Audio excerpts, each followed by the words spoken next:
Now, we've gotten to know the team from Ohio ENT and Allergy physicians over the past several weeks, and we've learned they are among the top specialists in the field of ear, nose, and throat care. What you may not realize is that they can also help during urgent matters. And whether you've got young kids or you're facing a crisis as an adult, this team is ready for you.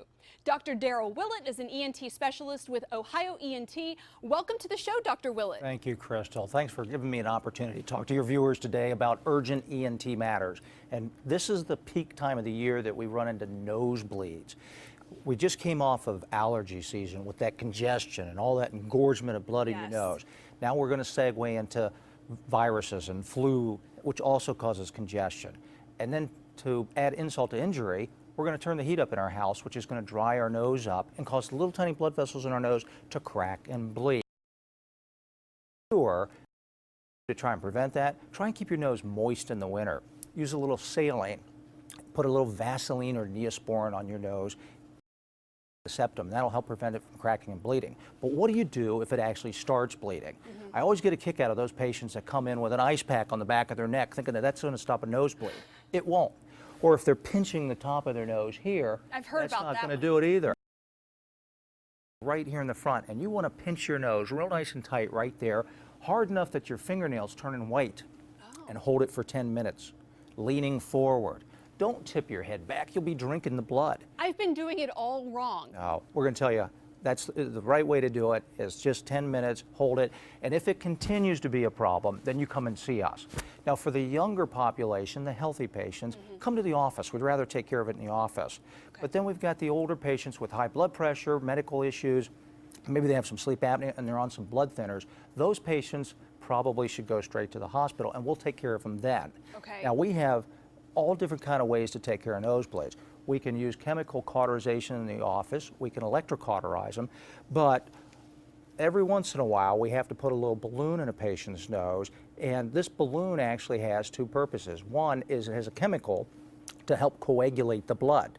Second, we can blow air into the balloon to help inflate it and put pressure on that blood vessel. Now, if we have to do this to a patient, we're probably going to leave it in for 2 to 3 days and then take it out. Now, if that doesn't control the bleeding, we have other options, one of which we can have our radiologist put a catheter in the back part of the nose to embolize the blood vessels.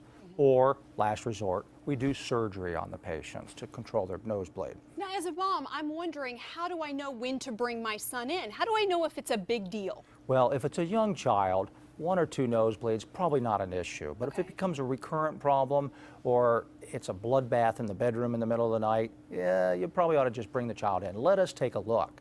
Now, with young children, they're a little squeamish about us doing things to them in the office. So usually our age cutoff is if you're under 10 or 12, we may have to actually put your child to sleep to cauterize their nose.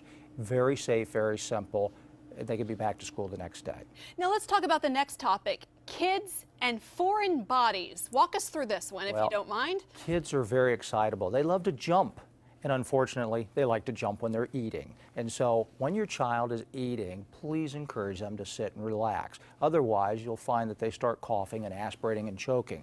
So if your child starts wheezing later the day when they've coughed and choked on food, they may have a foreign body in their lung. So it's avoidance first and foremost. The other thing is just be a smart parent and be suspicious of your child. If your child is starting to put their finger up into their nose and play with their nose a little bit more than they usually do, or the same for their ear, they may have stuffed a little popcorn kernel up in there, or a bean, or a bead, and just be suspicious.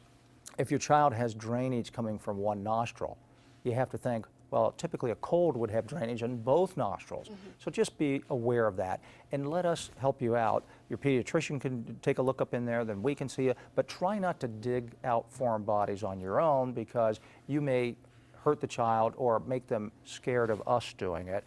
Let us take over. That's when we need to call Ohio ENT and Allergy physicians. Absolutely. And what did you bring in the event that happens? If that happens, I got a baggie of goodies that the kids tend to put in their ears and their nose, and we've got everything from peanuts, which are real common, and popcorn kernels, coins, beans, and beads. And the one you have literally found all of these items in the esophagus, the ear, the nose, you name it. Ooh. Now, popcorn kernels, I'm going to say one thing to your guests.